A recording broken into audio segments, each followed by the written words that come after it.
Hello viewers, আসসালামু আলাইকুম। Welcome to রিমাস cooking recipes. তো বন্ধুরা, আজকে একটি মজাদার গরুর মাংসের রেসিপি নিয়ে চলে এসেছি।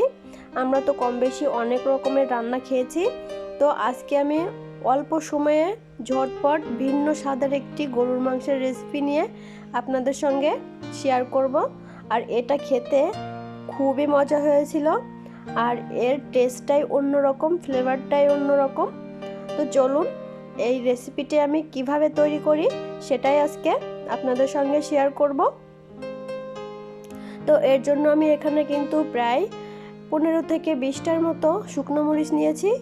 আর নিয়েছি এখানে দেখুন লবঙ্গ, গোলমরিচ, দারচিনি, এলাচ, তেজপাতা, এখানে রয়েছে জিরা, আর রয়েছে ধনিয়া, আর এক টুকরা জয়ত্রী। এই মশলাটা কিন্তু আমি খুব সুন্দর করে ভেজে, এমনভাবে ভাজতে হবে, চুলার আঁচটা একদম লো হিটে রেখে হালকা আঁচে কিন্তু এটা ভেজে তারপরে আমি এটা গুঁড়ো করে নেব। আর এই রান্নাটায় কিন্তু আমি কোনো রকম বাটা মশলা ইউজ করব না, আমি এই মশলাটা ভেজেই কিন্তু মাংসটা রান্না করব। আর এখানে আমি রান্নাটা করব প্রেসার কুকারে। আর এখানে আমি প্রায় 1 কেজির একটু বেশি গরুর মাংস নিয়েছি। এখানে হাড়, চর্বি, মাংস সহকারেই রয়েছে।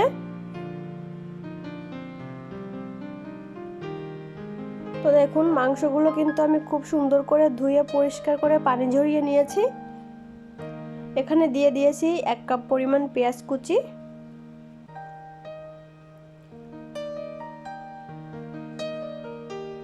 আর দিয়ে দিব এখানে 1/2 কাপ পরিমাণ রসুন কুচি, আর এখানে গ্রেট করা আদা দিয়ে দিব। প্রথমে কিন্তু আমি বলেছি এখানে কোনো প্রকার বাটা মশলা ইউজ করব না, এখানে কেটে আর ভাজা মশলায় এটা রান্না হবে, এর টেস্টটাই আসবে অন্যরকম।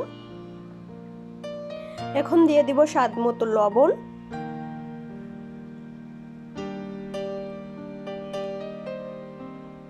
দিয়ে দিব হলুদের গুঁড়া। এখানে আমি 1 টেবিল চামচ পরিমাণ হলুদের গুঁড়া দিয়ে দিব।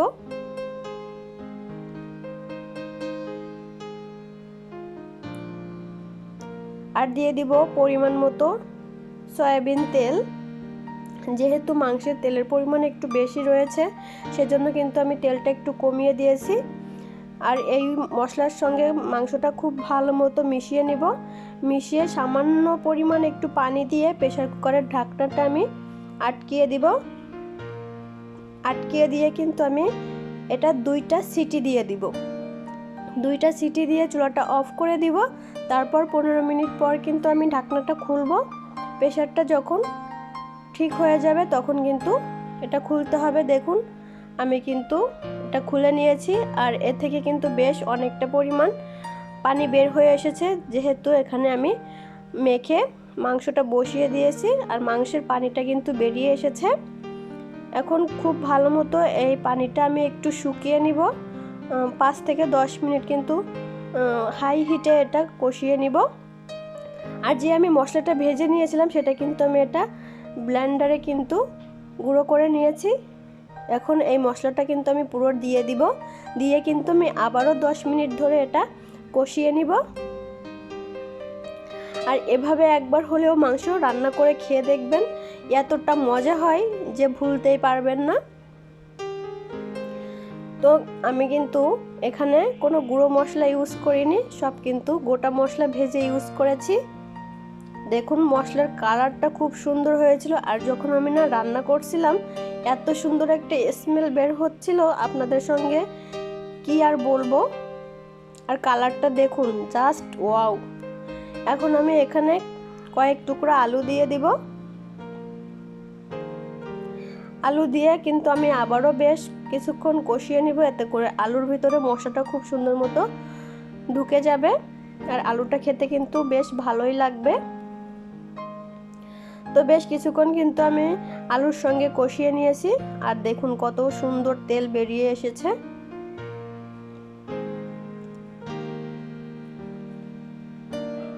আমার ভিডিওটি যদি আপনাদের কাছে ভালো লেগে থাকে অবশ্যই আমার চ্যানেলটি সাবস্ক্রাইব করে দিবেন এবং পাশে থাকা বেল আইকনটি প্রেস করে অল অপশন ক্লিক করে দিবেন, এতে করে আমি যখনই কোনো নতুন ভিডিও আপলোড করব সঙ্গে সঙ্গে কিন্তু নোটিফিকেশন পেয়ে যাবেন।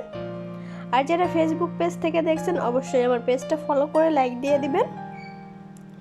আর দেখুন কথা বলতে বলতে কিন্তু এখানে আমি পানি দিয়ে দিয়েছি পরিমাণ মতো, আমি গরম পানি দিয়েছি, অবশ্যই গরম পানি দিবেন। এখন আবারও আমি প্রেসার কুকারের ঢাকনাটা লাগিয়ে আবারও 2টা সিটি দিয়ে দিব। দিলেই কিন্তু মাংস রান্না একদমই ডান হয়ে যাবে। 2টা সিটি পড়ে গিয়েছে, এখন কিন্তু আমি ঢাকনাটা খুলে নিয়েছি। আর অবশ্যই কিন্তু প্রেসার কুকারের ভাপটা যখন নর্মাল হয়ে যাবে তখন কিন্তু এটা নামিয়ে নিতে হবে। আর দেখুন দেখতে জাস্ট ওয়াও হয়েছে, আর খেতে তো খুবই মজা হয়েছিল। এটা ভাত খিচুড়ির সঙ্গেও কিন্তু পরিবেশন করতে পারবেন, পোলাওয়ের সঙ্গেও পরিবেশন করতে পারবেন, রুটি লুচি সব কিছুর সঙ্গে কিন্তু এটা পরিবেশন করতে পারবেন। তো আমার এই ভিডিওটি যদি আপনাদের কাছে ভালো লাগে থাকে অবশ্যই কমেন্টস করে জানিয়ে দিবেন, আর একবার হলেও ট্রাই করবেন, ট্রাই করে জানাতে ভুলবেন না। আর বন্ধুরা লাইক দিতে কিন্তু একদমই ভুলবেন না, কারণ আপনাদের একটা লাইক আর কমেন্টস আমাকে অনেক বেশি উৎসাহিত করে। আমার ভিডিওটি দেখার জন্য সবাইকে অসংখ্য ধন্যবাদ। আল্লাহ হাফেজ।